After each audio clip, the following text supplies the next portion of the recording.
Hello and welcome to Ode to Games. I'm Kevin Valine, joined alongside Logan Plant. How you doing, Logan? Hot. It is 105 degrees outside. If you hear any background noise, that's because I left the fans going. Otherwise, this was going to get pretty miserable pretty quick. And we've got Zach Ross. How you doing in the heat, Zach? Pretty similar. I got a fan going. Hopefully it's not too loud. I'm at 101 degrees right now, so not nearly as bad. That last 4 degrees is probably pretty killer. And you've got a shady apartment. Mine is I not do, surrounded by yeah. really anything. Yeah, Yeah, so if beating down on the windows. any of our listeners haven't heard, and not from the Pacific Northwest, it's gotten real hot over there. Yeah. Places have been hitting over 110. So, Consistently. Yeah, I'm kind of glad I'm not there. It's been a regular 80 degrees, 70 to 80 degrees over here. So I've lived a in little bit more 4 towns bearable. in my life, 3 towns in Washington, and in the last week, I'm pretty sure all 3 Washington towns I've lived in have set their all-time high, which is pretty crazy. Oh, all right. Let's Thanks. stop talking about the heat and start talking about new consoles. One of us has gotten a new Whoa. console within the last week. Logan, how is it? It's good. Zach's on the hunt for an Xbox Series S. Oh. I managed to snag one. When they went Managed up. to. Yeah, So, I remember we were talking before how we were talking about, stock problems for the other consoles, and you're like, oh, I've been seeing Series S's in the wild before. Yeah. How was it picking one up? Well, it's actually pretty nice. I feel like they go in stock a lot at 7 a.m. Pacific time, which is right when my workday's wrapping up, which Okay. is crazy in Good, itself. But yeah, good timing, I guess. I'll just be awake at 7, and right when my news show that I produce ends for the day, I check, and I'm like, oh, it's there. And I called Zach, and it was still in stock, and he wavered. He decided not to pull the trigger, but now he's ready. Now he's ready, and he's going to go for it next time we see one in stock. Is that right, Zach?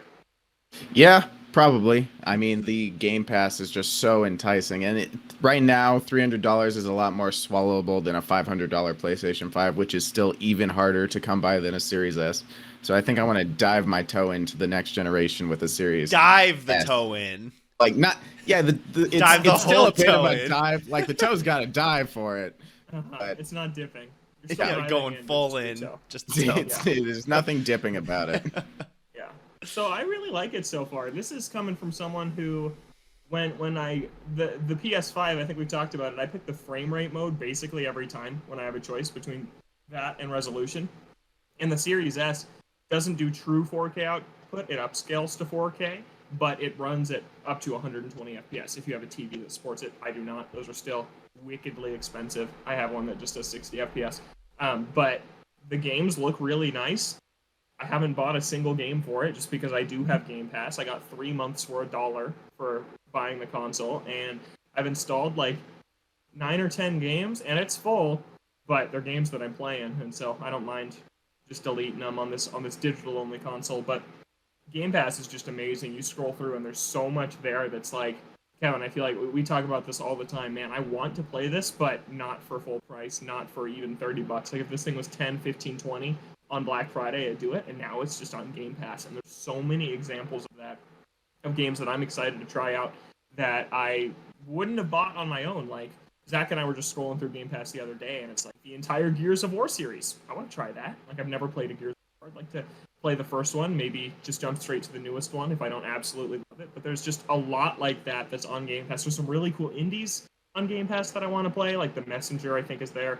Stuff that I hear really good things about, but just have not bought myself. So yeah, I'm excited. Right now I'm spending most of my time with Horizon 4, which is great. I really, really like it.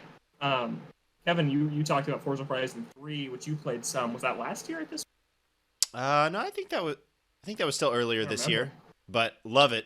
Yeah. Love the original Forza Horizon and love Forza Horizon 3 and Horizon 5 looking real good. Now you got a way to play it if you don't have a PC Yeah, that can run it. Yeah, and 4 is really cool. It takes place in Europe, and it's just gorgeous. These like fields, and there's hot air balloons in the sky everywhere, and it's just a really pretty game. I was driving on the right side of the road at first, and I was like, "What are these people doing?" And I'm like, "I'm an idiot." And then I moved over to the left side of the road. And I'm like, "Yeah, that makes a lot more sense." But super cool. I've done dirt races, I've done street races, and I've done road racing. And my favorite thing I've done so far was just this side mission I found where it's like, hey, we're entering you as this stunt man in a movie. So you're gonna be the driver for this getaway scene, and there's like this jet that's like chasing you and shooting at you, and you have to like dodge its shots and then pull off this huge jump at the end, like over a windmill, and like it's graded on how well you dodged and how so super varied missions, which is pretty cool. But yeah, I'm digging that so far, and playing it for $1 a month it feels pretty good. It feels pretty great. It's a good deal. Yeah, what was the storage on the Series S? It's 512 gigabytes. Oof. Okay. But they do this pretty smart thing, the smart delivery, where developers, specifically first-party developers, can make smaller versions for Series S that don't have the 4K textures in them. Okay. So like if Forza Horizon 4 is like 80 gigs on Xbox Series X, it's like 60 gigs on Series S, which adds up. It adds up over time. True. I mean, yeah. It yeah. probably gets you a whole nother game in the end. Yeah, like I think I have as much installed on my series. I guess I have a lot of indies installed, but I have like 10 games installed, and that's about what I have on PS5. But I do have some bigger stuff over there. But yeah, excited to keep exploring Game Pass. I think the problem is going to be like not dividing your attention between all these things. Like when you have Switch Online, and it's like I play one SNES game for 5 minutes and then switch over to a different one. I really have to stay away from that so I can still get through these games and not just play like 15 minutes of everything on Game Pass. I worry about falling into that trap. Yeah, well, and I feel like it's a similar problem even with like Netflix, because you sit there and you're like searching around for a long time, and it's, man, what? Yeah. What, like choice fatigue or something, or choice overload or something, basically along those lines. Choice paralysis. Choice paralysis. That's what it is. But with games, it's even worse because the games take longer to play for the most part, instead of like movies or something. So, yeah, it'd be kind of hard to not just be like, oh, I want to play this. Oh, I want to play this, and just be like hopping back and forth and never play any of the games for more than a couple of hours. But so right now I'm really sticking to Forza Horizon 4 as my main Xbox game because I do want to see it through. Like I like it actually a lot more than I thought I would because I played some of Forza Motorsport and it's like fun to mess around in for a few minutes. But the Horizon games are a different beast. They're for me personally, they're a much better experience than the Motorsport games just because there's more to do. There's more to do. You can drive around this like much bigger map. It's just much more varied and interesting. Yeah, if like Zach does pick up a Series S soon, or if Kevin, if you run 5 on your PC or something, this would be a really fun multiplayer game. I think for you guys, it'd be a really good one. I think to drive around, things like that. Yeah, because we did a little bit of that in GTA 5, but I feel like the driving is just better in Forza Horizon. Well, when it's dedicated to driving, I think it is a little bit better. Yeah. How does it feel to be back in the Xbox ecosystem for the first time since 360, basically? It's good to be back. I really like the new controller. It's a little bit smaller than the Xbox One controller, which I always felt a little too big in the hands. And I really like the controller. It's nice to be back. It's nice to see Halo there and available to play. I am on a new profile, because when I was a kid, I had like this weird family profile that was like at live.com or something like that. I don't even remember what garbage email it was, but I just made a new one. So I had like 4 digitally downloaded games on my profile. I don't have any. Whatever. It's nice to be back on Xbox. It is a little weird having a digital only console. That is kind of strange. Yeah, where it's just like no physical games at all on this thing ever. Yeah. But the price point was me because I wasn't ready to buy a Series X, but Series S I can handle. So it's pretty cool. Yeah, and it fits perfectly on the shelf. The Series X, I don't know where I would even put it at this point. But, Series S is nice. I'm excited for Zach to pick one up and maybe Kevin further down. Kevin's still PS5 first, though. I'm still searching on that, but the Series X has gone in stock a couple of times here. But you thought about it? I thought about it for a second, but I was like, I should probably just get a PS5 first. But again, it's just like beyond Game Pass, which of course is a really great deal. It's just all of these other just the quality of life features that PlayStation simply doesn't have. Yeah. In terms of, like smart delivery and stuff, being able to bring over your games from past gens, the more proliferation of backwards compatibility, like all of this stuff that PlayStation has just dropped the ball on. And you look at Xbox and you're like, man, this stuff is so much more simple. The quick resume that they have on Xbox. Quick resume's pretty cool. Yeah. it's crazy how much Xbox has improved from the Xbox One generation with all of these extra features. Where I look at it and there's not any specific games for Series X specifically, or the new series that I want to play, but I would still consider getting the console. And I've been off the Xbox train for a while. I feel like that's pretty impressive. Yeah, And absolutely. says something about the features they've added. I think the only negative, I have two negatives, I'll say. I don't like the UI very much. I never liked it on an Xbox One, and I thought maybe when I had my own, I'd get more used to it, but it just feels clunky to me. The tiles, do they still use the The tiles? tiles are weird. Yeah, it's kind of complicated to get around. Like, I feel like when you turn on a PlayStation, it's just your row of games, and that's what I want. But when I turn on Xbox, it's like, here's an ad for the store, here's an ad for a game that's coming up, here's a movie thing, and here's the last game you played. And it's like, I just want to see a wall of my games. Yeah. I think to do that, you have to like pin individual ones to your home screen. So it just feels like it takes a few too many clicks to get to like my wall of games. It's like you have to scroll down a while and then click library and then go down to like installed, and then you can see your games. And that's just a little, but that's a really, really minor complaint. And I'd say the only other issue I've had is it's hard for me to figure out if this is like an always on system like the Xbox One was at first, like if it's always connected to the internet, always doing things. I didn't play the Xbox for like 2 days. I left for the weekend. I just didn't play for a couple days. And I came back and booted up Forza, and Forza ran at like 20 frames a second. And I'm like, what is going on? It was choppy as heck. It kept crashing to the main menu, and so I just did a hard reboot of the whole console, and then it was running silky smooth 60 FPS again. So that was a weird little hardware issue. I don't know. I would prefer to just shut down my console entirely, like even if that means losing the quick resume thing. I don't know. It's also more like eco-friendly and less power consumption to just shut it down entirely. Right. So I got to figure out the power settings. But that was a little weird that when I came back to it after not playing for a couple days, it was not in good shape. Yeah, that doesn't seem normal. I looked it up and people were like, yeah, I get this all the time. You just got to restart your system. And I was like, all right. Is that a thing on the Series X too, or is that just S? S. I saw it as an S problem. Yeah. Huh. Yeah. That's weird. Huh. But otherwise, it's been a good experience. Easy to set up. Cool thing, you can do it from your smartphone, so you're not like typing in your email address on and all your passwords and stuff on the controller. Connect it to your phone on the Xbox app and do the whole setup that way, which is really easy. And yeah, just Game Pass, man. That E3 presentation is what sold me on it, what sold Zach on it too, I think. And yeah, it's. I think I'm going to be spending a lot of time there. Yeah, just looking at all the games that are already on it, and the fact that all of these brand new games are going to be coming to it on day one is real tempting. We were looking through the Game Pass library, and it just cemented that I want Game Pass. I want it so bad.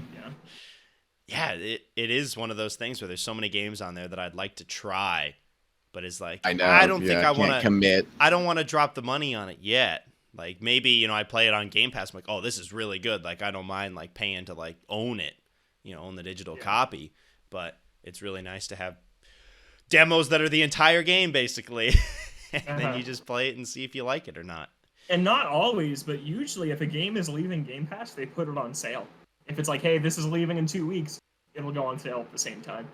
So it's like, hey, if you want to finish this, own it. Yeah, but stuff doesn't seem to leave that often. Only a few things a month. And there's always new things being added.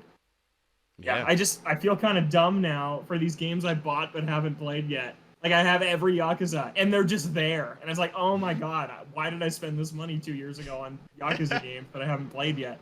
There's a few examples of that. It's like, I gotta stop buying, like...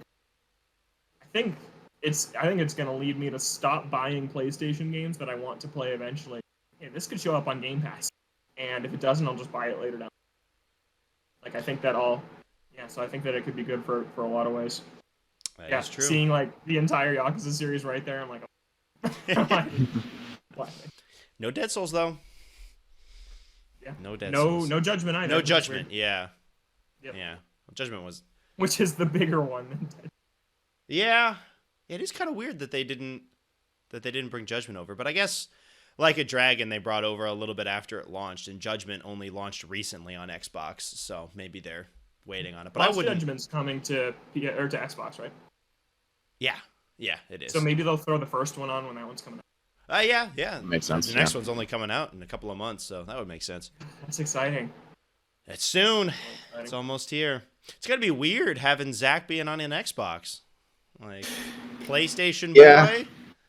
I'm not some sort of crazy PlayStation brand loyalist. I don't feel bad about swapping over to Xbox. I mean, for me, it's the right move.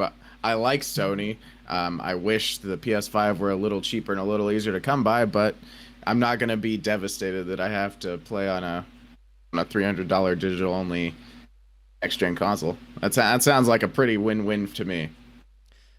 Yeah. Although I understand why it would be weird for everyone to see me as someone who doesn't have a PlayStation but has an Xbox. Well, I'd assume you'd be getting both. Yes, PlayStation 5 definitely down the road for those exclusives. It's always for the exclusives at this point, but right now I just want the Series S. Yeah, we got like Yeah, it's really great. I don't know how this generation is gonna shape up for me personally, but I don't know. I kind of have this like weird feeling that by the end of the generation, the PlayStation will just be for exclusives, and I would have an Xbox and it would play everything else. Like whether Game that Pass be for a lot of whether other that be stuff. for obviously Microsoft Game Studio stuff, whether that be for Game Pass, or maybe if like I had a Series X or something, it would be for third-party games that run better on it. Because that's what it seems like. Series X can run things better. That is the thing. Like, if a third-party game I really want to play isn't coming to Game Pass, I'll probably still go PlayStation on it, because that is the more powerful console between the two I have, just because I made the decision to get the S instead of waiting like another year or two to get the X. Right. But, yeah, I could easily see the PS5 slipping to my third most played, which is kind of crazy. I mean, yeah, the way it's going right now, it's just like exclusives, right?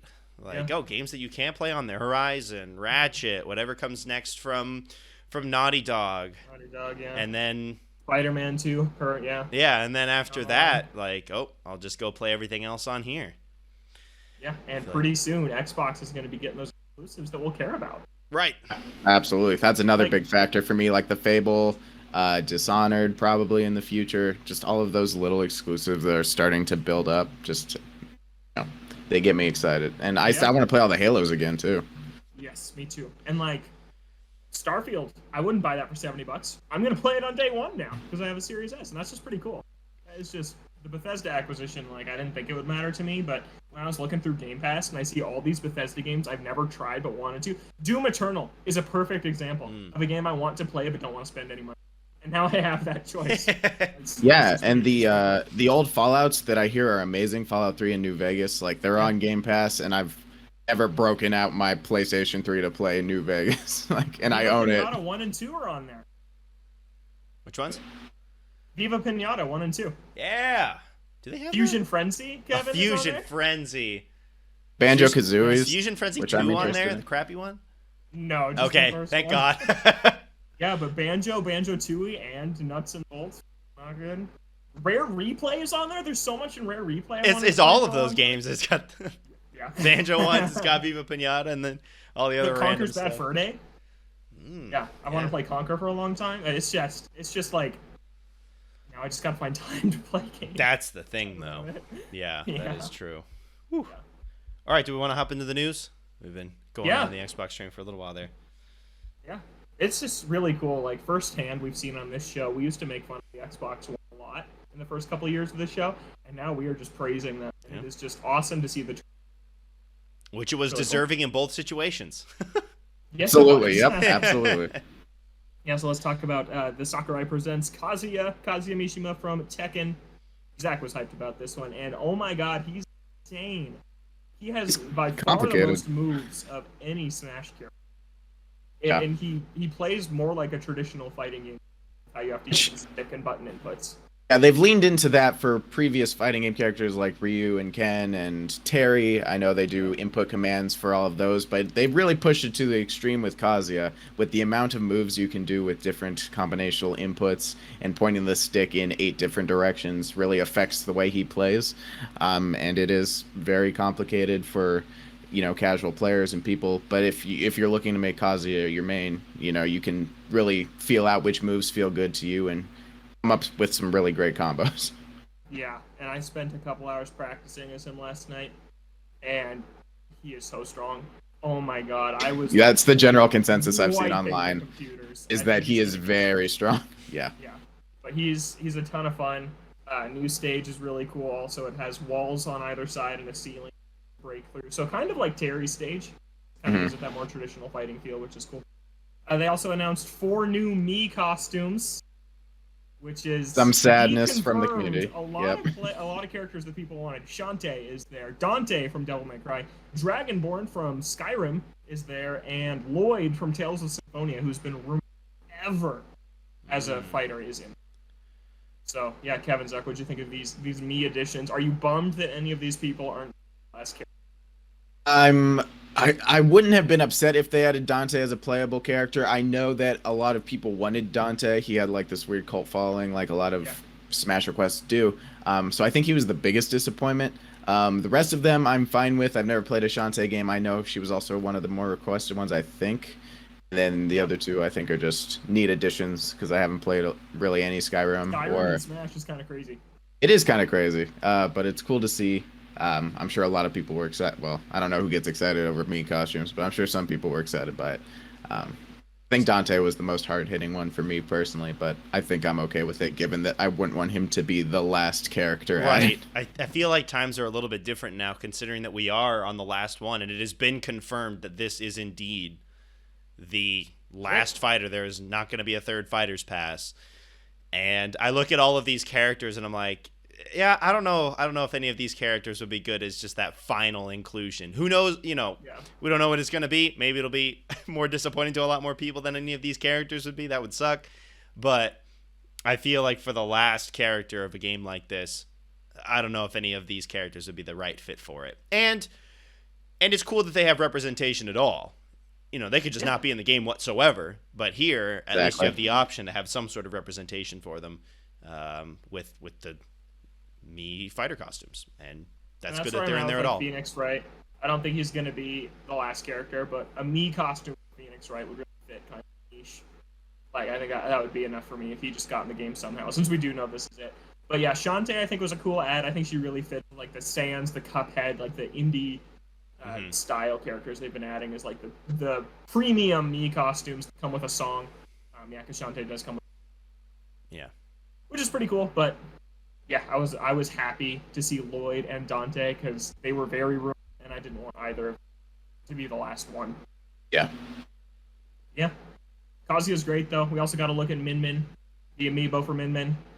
Not coming until next year, which is crazy to me. And we didn't see anyone but Min Min because we still need Steve, Sephiroth, Pyra/Mythra, and Kazuya. Sakurai did say a weird thing like, why would Nintendo make a amiibo of Kazuya? So I'm a little worried that Kazuya might not get an amiibo. That'd be crazy sure if they will, if they've gone this far insane. with the amiibos where they've gotten an amiibo for every single one and then they just don't for one of the characters. Just That'd skip be crazy.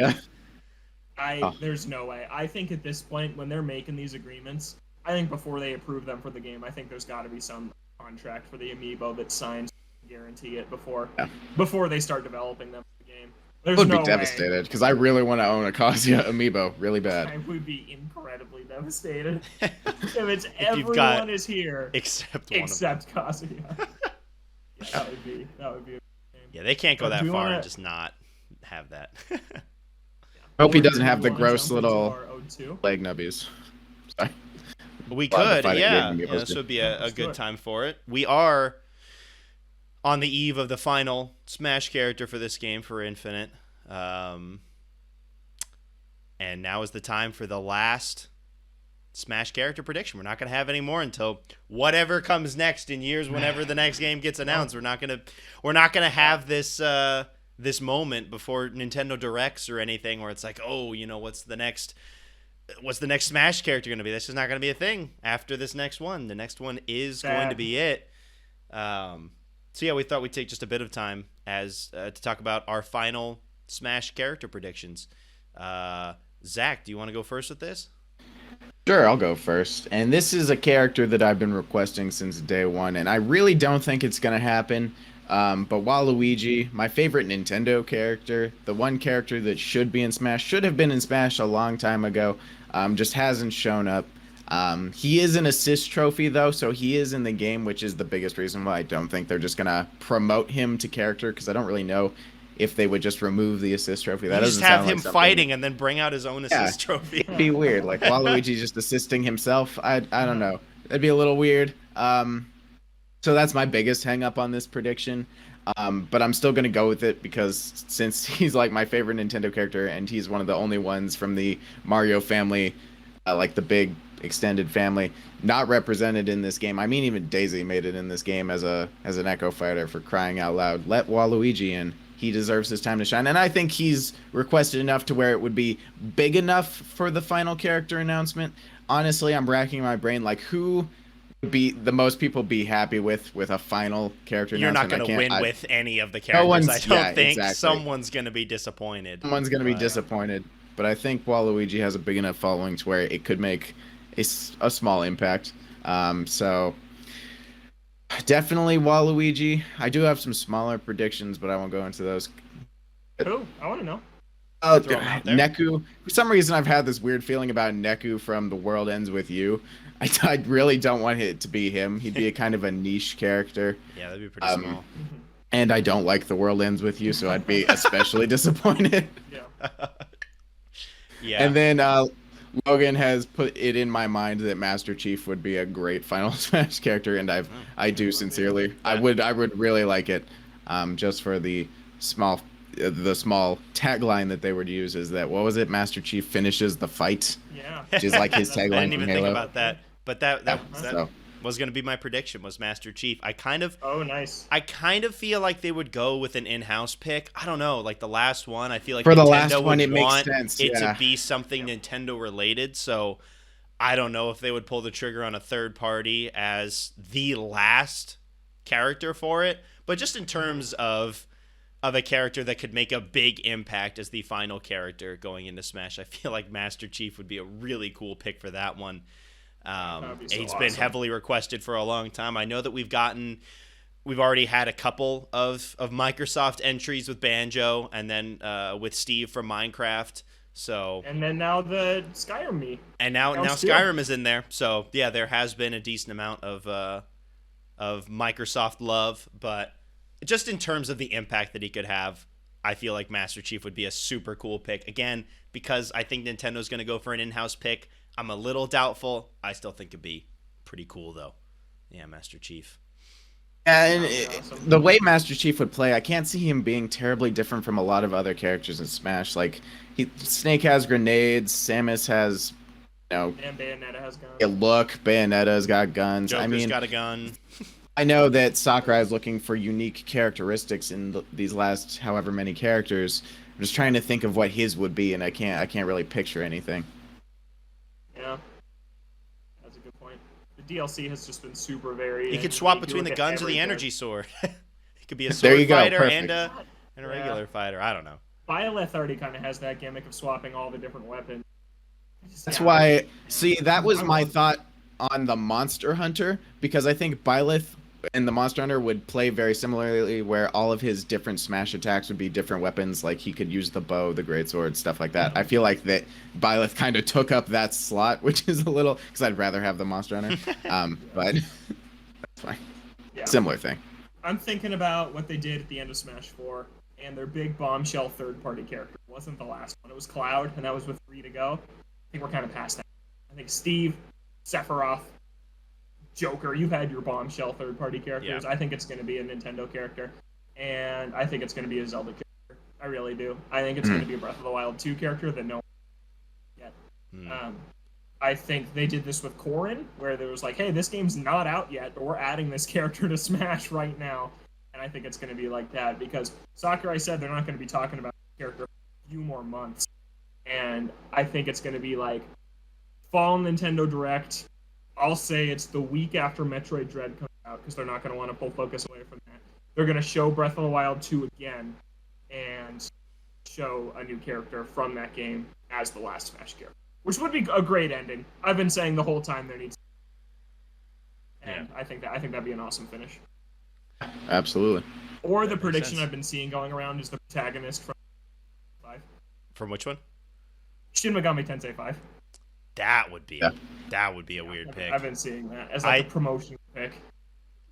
Man, that I don't think I can Enough get people behind would be that. happy about it. Not enough Again, people.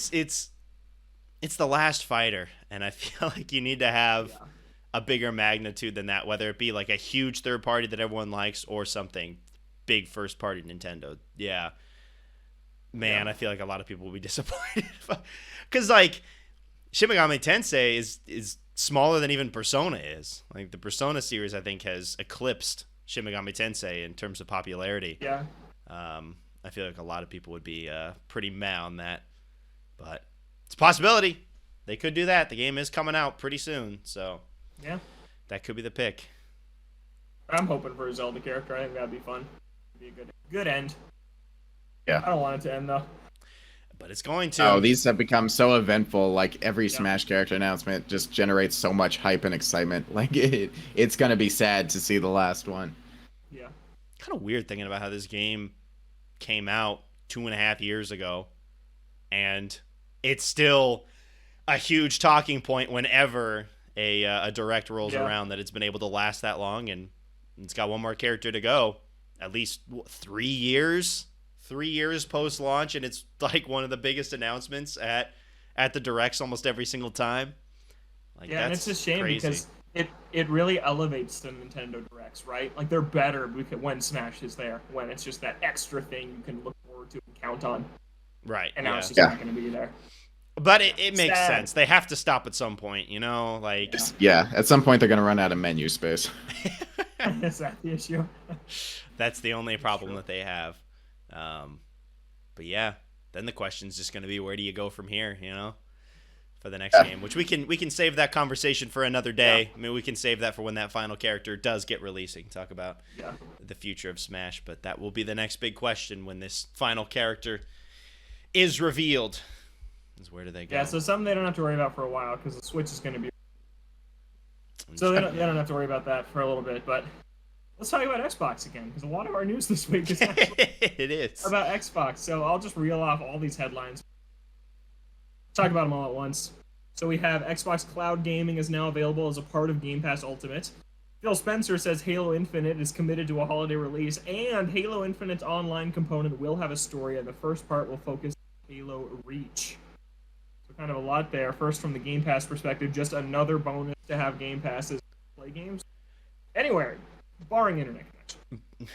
And I look at this and I'm like, this is how cloud gaming should be right now, as kind of an extra feature as part of something else. We've seen Google Stadia come out and be like, this is the whole platform is cloud gaming, and it just absolutely flopped. And I feel like because a lot of people's internet is just not up to the task, it makes so much more sense to already have a dedicated service like Xbox Game Pass Ultimate, which provides Xbox Game Pass, and you've got online components where you can play online with everybody, and then you just add cloud gaming in there for the people that can use it. And it's just like, hey, here it is, like just an extra feature that you don't have to pay more for.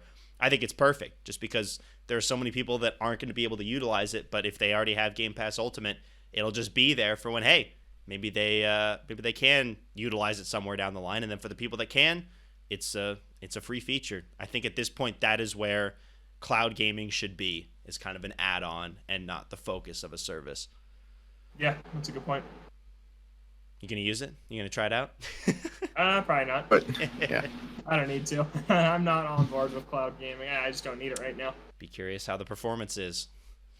But I'm never in a situation where I'm out in public. I'm like, I need to play an Xbox on my smartphone or something. I'll just play my Switch if I need to play a game or something. Yeah, then you can play the cloud version on your Switch.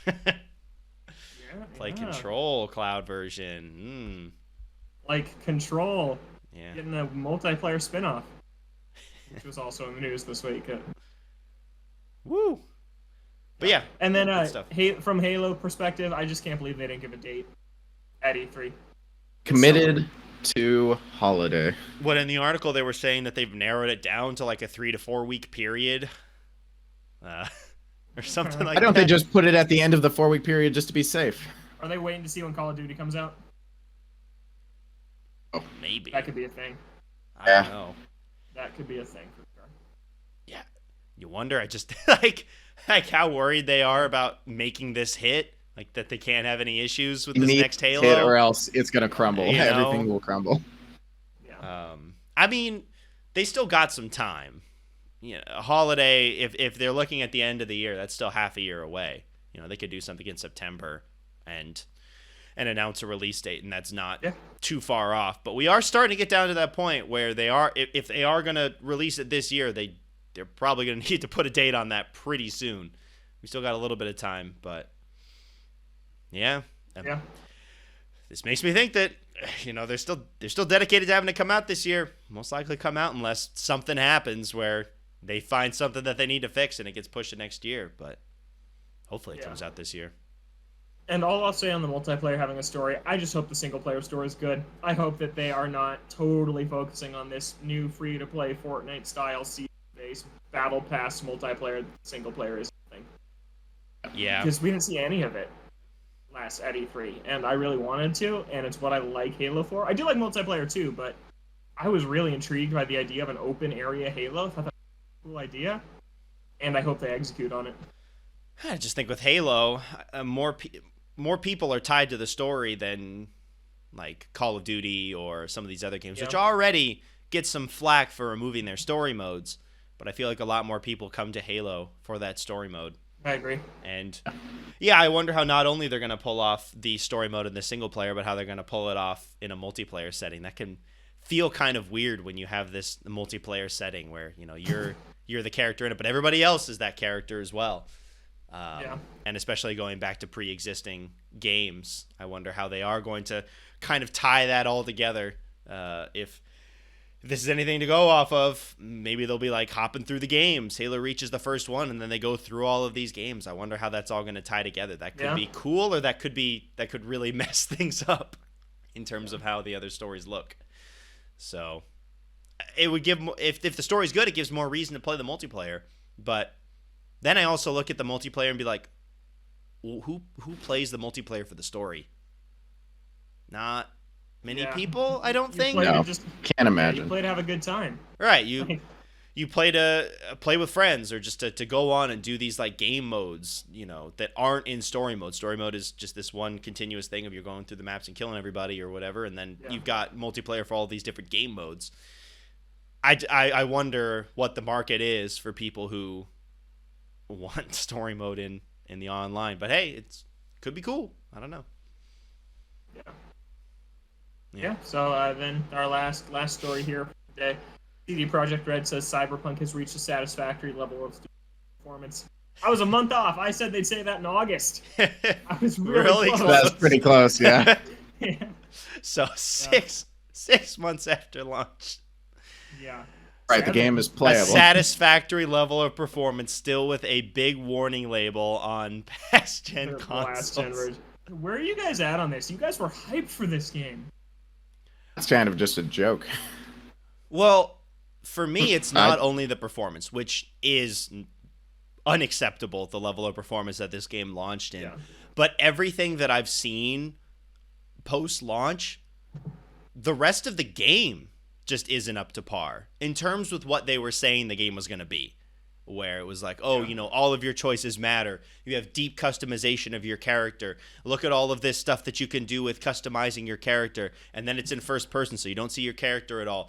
The skill trees just aren't that impactful, and the decisions that you make to craft your character don't really matter as much. The decisions you make in dialogue don't really matter. Like, beyond the game not running well at all, being a technical nightmare, I feel like the game itself and the way that it was built with its systems just is a massive disappointment from what they were saying before launch. And it's gotten to the point where I don't care, really. Like, when the game first launched and it was a mess, I was like, okay, I'll just wait until they patch this game and it runs fine, and then I'll hop in and play it. However long that may be, I'm not in any rush. But the more that I saw about how the game actually worked, the less I wanted to play it, because of all of the systems that they seemingly dumbed down so that they could release it in a broken state on time.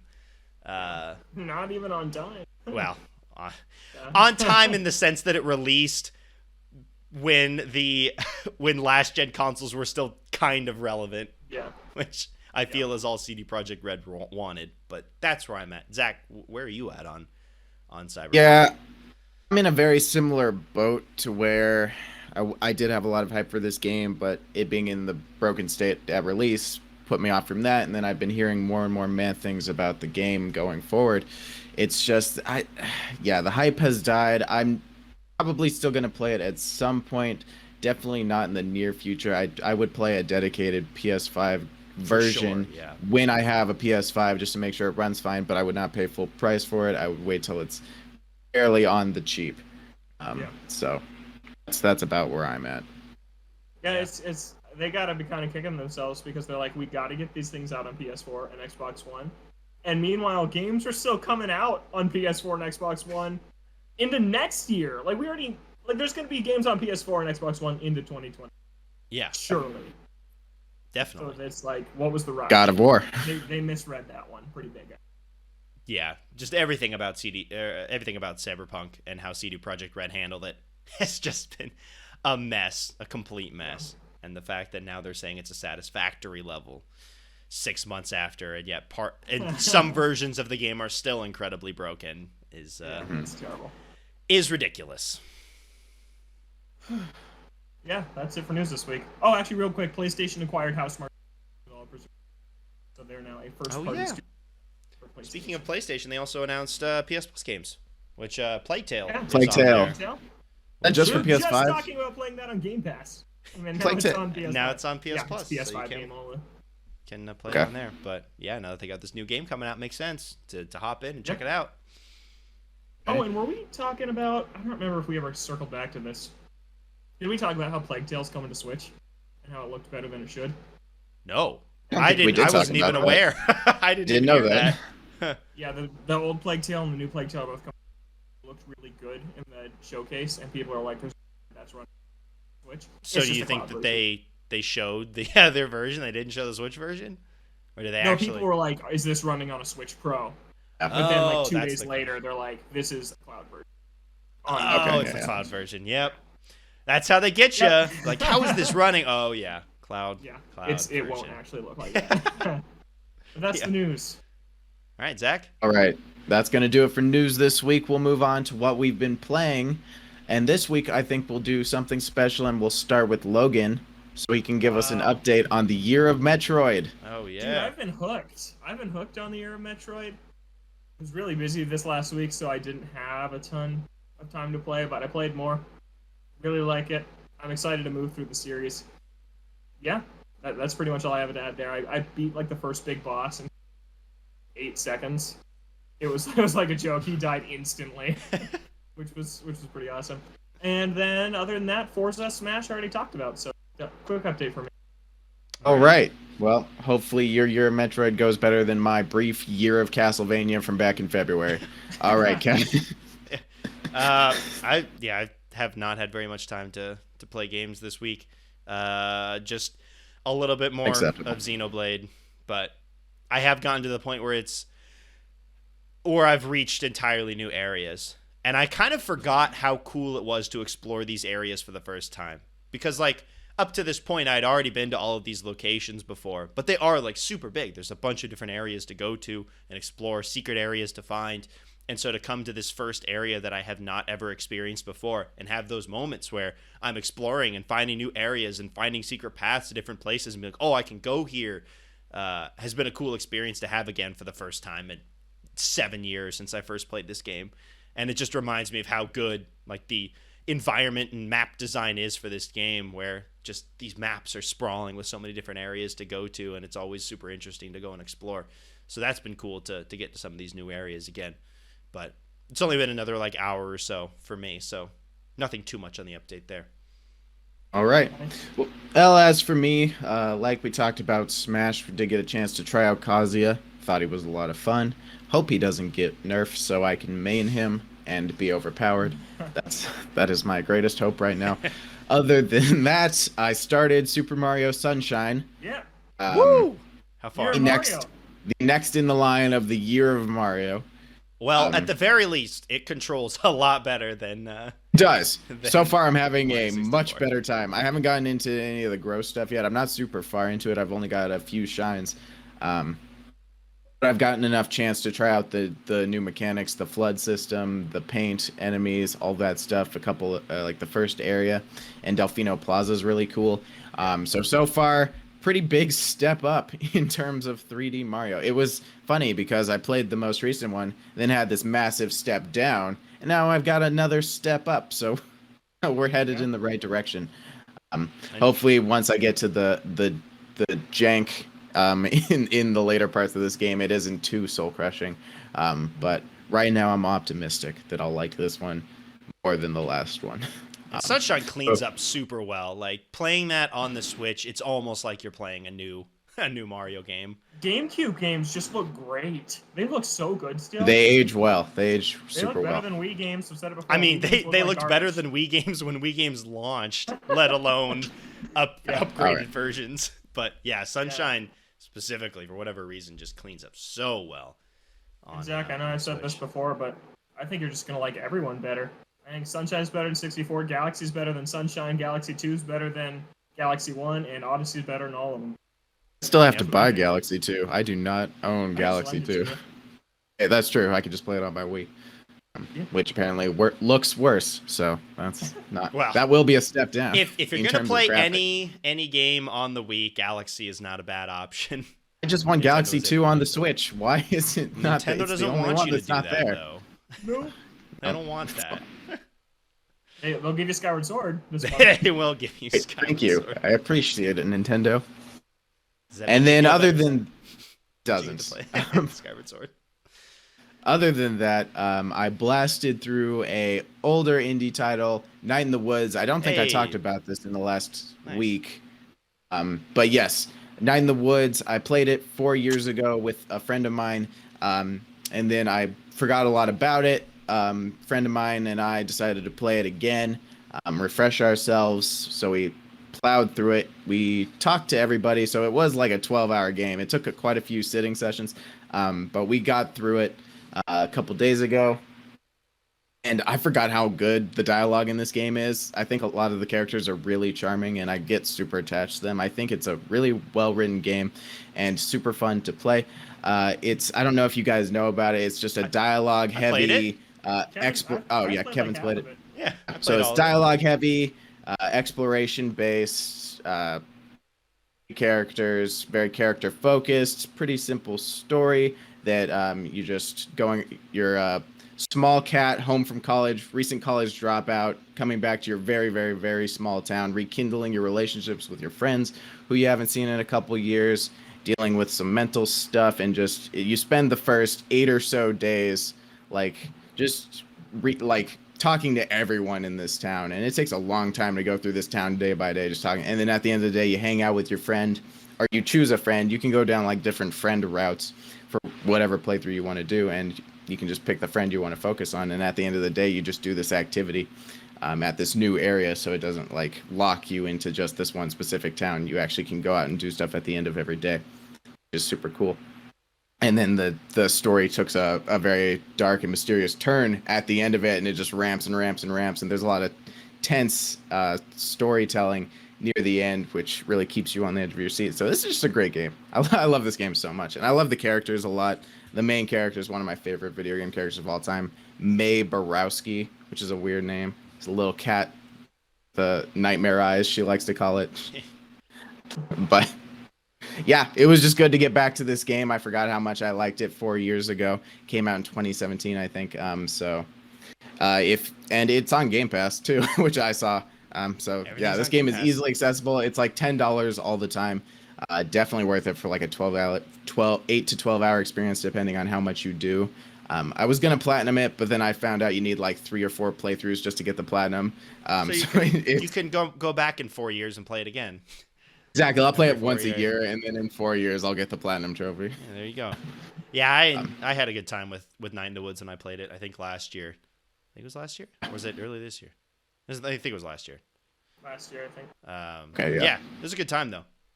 Really nice characters. And good It was a dialogue. little too heavy on the teenage angst. case. It is pretty. It leans into that pretty hard. Like Life is Strange is about the cap that I can handle. Yeah, I might fair. finish it sometime though, especially now Game Pass. It's on Game I was Pass. playing on Exactly. PC, and you guys know if I ever start a game on PC, I will. PC makes it hard. Yeah. It does. Like if I had an Xbox, I'd be playing Forza Horizon 3 much more often than I'd be playing than I'm playing it right now.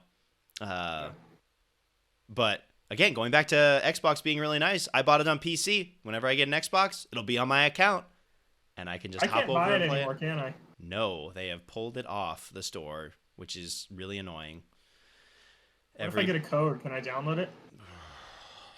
They have physical copy. Oh, can't get the physical copies. But even if you got the physical copy, they never released a version with all the DLC. So like the Snow Mountain or Hot Wheels, they don't have any physical versions of those. Although I am very excited to do the Lego stuff. Yeah, the Lego stuff looks that cool. looks really cool. Yeah, I definitely have to wait for when Forza Horizon 4 reaches end of life status, which is what they said for Forza Horizon 3, and then just buy all the content. Yeah. Just buy the game, all the DLC, all the content packs for pretty cheap. But yeah, those Horizon games are real good. All right, any final thoughts before we wrap this one up? A little bit shorter this week. I'm hot. Yeah. I'm also hot. But I wanted to give another small prediction of that. I want Sam Strand from Death Stranding. I think he'd also make a good Smash character. No thanks. Just want to put that out into the universe just in case it happens. I can claim that I knew that was going to happen. What a pick. Now that we got the director's cut, you just get... Yep. Yeah. I think it's good Ghost of timing. Tsushima director's cut was rated. Oh, yeah. I forgot about that, There too. could be some new stuff. That'd be cool. I've been waiting on it, and now that that's Is that coming like out... the new thing? Is it just because we're at the new generation? Or is it like a new thing that like games take so long to make? Like, here's the old game with some DLC. I mean, Miles Morales is essentially that. Ghost, Final Fantasy, Death Stranding, like everyone's doing. Yeah, I mean, it depends on how much new content this one adds. But I mean, we already had those games in the past where it was like, hey, here's the game with all of the DLC and all the extra content and re-released, and it's kind of like that now. But now you get the added benefit of extra content. But I guess sometimes the games didn't really have any DLC beforehand. Like Final Fantasy VII Remake didn't really have anything. And so then they just added basically DLC with Intergrade. So, I mean, it's kind of, it seems like it's kind of just an offshoot of that. Which we kind of already got before. But yeah, it seems to be going that way. And this will probably be the way that I experience Ghost. Is through the director's cut. You haven't played it yet. God, I love that game. I've been considering picking it up. It was on sale, but now that the director's cut, it never drops below $40, which is surprising. There was a glitch on the PlayStation Store or something where it was $10, but it sold out instantly. And I don't know if they canceled those orders or not, but it was like instantaneous sellout, which makes sense. But yeah, now that this director's cut is coming out, that'll probably be how I experience it. And whenever I get the PS5, those lotteries have not gotten any hits yet. And Amazon has been brutal. But yeah, that is going to do it for us on this week's episode of Ode to Games. We're here on Thursdays or the occasional Friday. Sometimes we're a little bit late, but that's all good. Thursdays or Fridays on Apple Podcasts, Spotify, other podcast streaming services that you may use. The video version of the podcast is on our YouTube page, Ode to Games, so you can check out the video version of the podcast there. We're on Twitter at Ode to Games, Twitch, Ode to Games as well. You can send an email to odegamescast@gmail.com. For Logan and Zach, I'm Kevin. Thank you so much for listening, and we'll catch you next week.